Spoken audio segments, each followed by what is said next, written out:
ഇന്ന് ഞങ്ങൾ നിങ്ങൾക്കായി പരിചയപ്പെടുത്താൻ വേണ്ടി വന്നിരിക്കുന്നത് പ്ലംബിംഗ് വർക്ക് നടന്നുകൊണ്ടിരിക്കുന്ന ഒരു വീടാണ്. വീട്ടിലോട്ട് കയറി ചെല്ലുമ്പോൾ തന്നെ ഒരു സിറ്റ് ഔട്ടും അവിടെ നിന്ന് കയറി ചെല്ലുമ്പോൾ ഒരു വിശാലമായ ഹാളുമാണ്.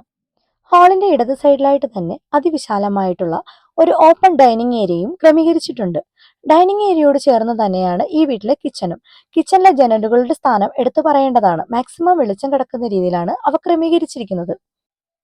കിച്ചണിന് ഓപ്പോസിറ്റ് ആയിട്ടാണ് ഈ വീട്ടിലെ 2 ബെഡ്റൂമുകളും കൊടുത്തിരിക്കുന്നത്.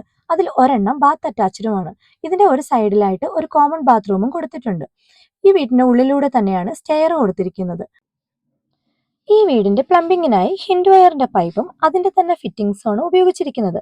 വയറിങ്ങിനായി അപാർ അനുശക്തി എന്ന വയറുമാണ് ഉപയോഗിച്ചിരിക്കുന്നത്. സ്വിച്ചുകളെല്ലാം തന്നെ ലീഗ്രാൻഡ് അൽസി എന്ന ബ്രാൻഡാണ് ഉപയോഗിച്ചിരിക്കുന്നത്. 1100 സ്ക്വയർ ഫീറ്റിനകത്ത് വരുന്ന ഈ വീടിന്റെ ടോട്ടൽ എക്സ്പെൻസ് വർക്ക് കംപ്ലീറ്റ് ആയതിനു ശേഷം മറ്റൊരു വീഡിയോയിൽ പറയാം. കൂടുതൽ വിവരങ്ങൾക്കായി പേജ് ഫോളോ ചെയ്യുക.